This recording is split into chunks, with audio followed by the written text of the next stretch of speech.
But speaking of something, AEW Friday night in a different time slot had AEW Rampage, and I guess if you consider the World Championship to be the top thing in AEW, a really big match for AEW, and some other stuff too. What did you think of Rampage? At this time, instead of trying to critique matches blow by blow, I just decided I was going to write down some random thoughts on these contests. Because the opening match was a 6-man tag. Some might call it a trios match.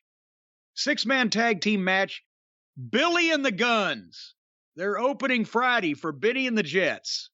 But Billy and the Guns, they're now my favorite 3-man team against Moxley, Danielson, and Yuta. And the whole Blackpool Combat Club thing. Fight Club. Combat. I thought it was Blackpool Combat Club. I thought it was Blackpool Fight Club. Is it Combat Club? Well, fuck. I don't look it up before I get to it again. Okay. Because my first thought was, I'm writing these things down. I'm trying to figure out why either one of the young Guns isn't in Wheeler Yuta's spot. You were right. It's Combat Club. Thank you.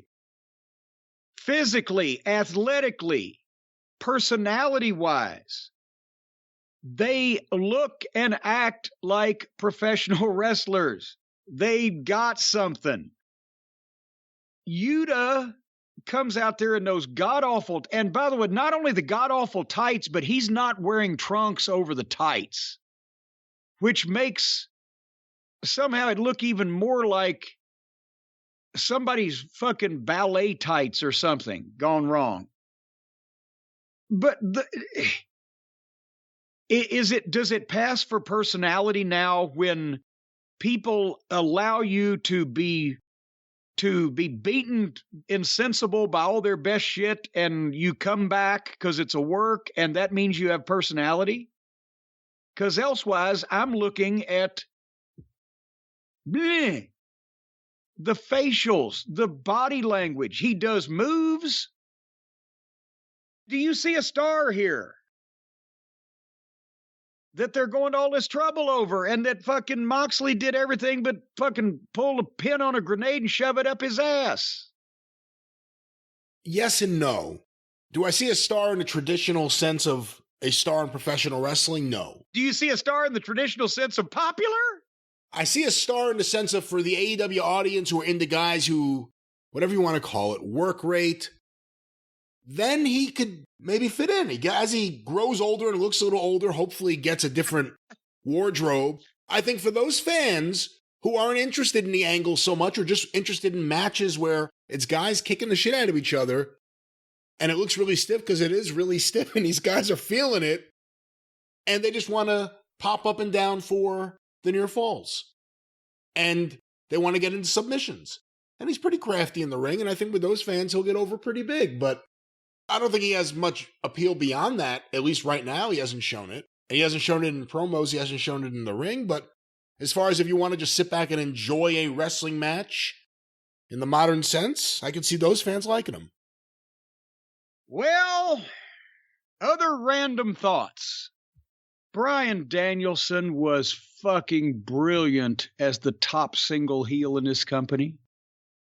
For a few weeks there, a few bright, shining weeks, he was money. You could put him in pay-per-view matches. He would move the needle. He would make a difference. If he had continued in that path, he would have probably made a bigger difference in the ratings because it was so good. And now he's in a crowd, and all the attention is going on Captain Blando. Somebody called him Wheeler Useless. I may steal that if they keep doing this for very much longer. I'm going to get fed up.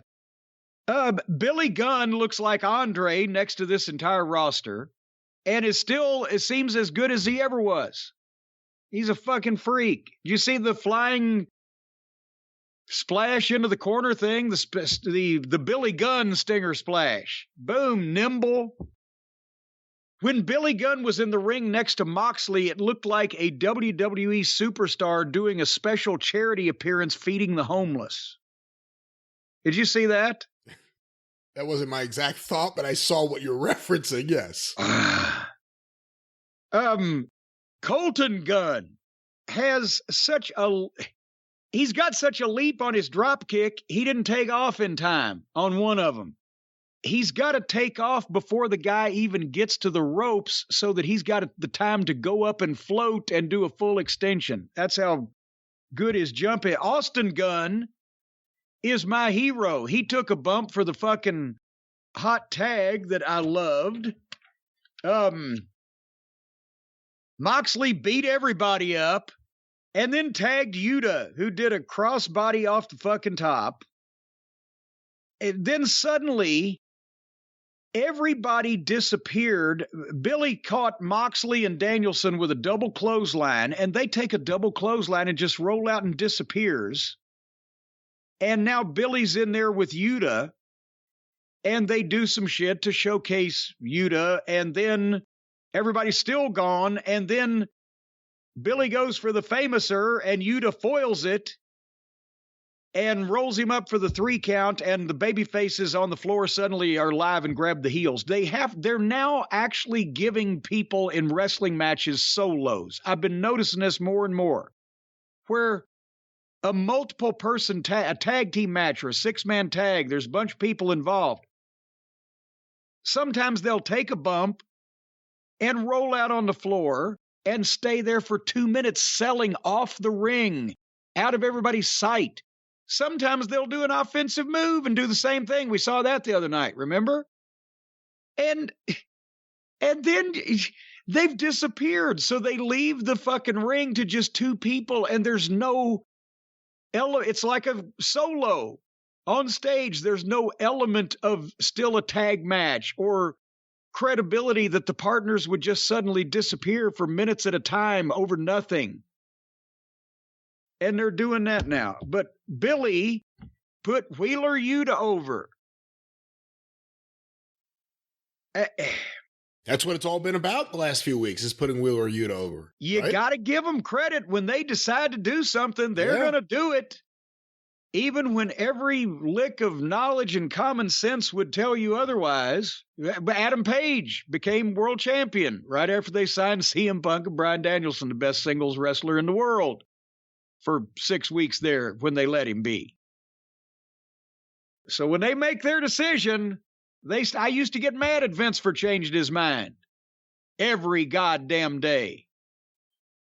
So Tony's decided he's never going to change his at all. There's 15 guys on their roster that a push like this would help both sides, the talent and their business. This one is not going to make any bit of difference for the business. They're going to do same ratings, same pay-per-view, same streaming, same everything. But it's doing wonders for Wheeler Yuta.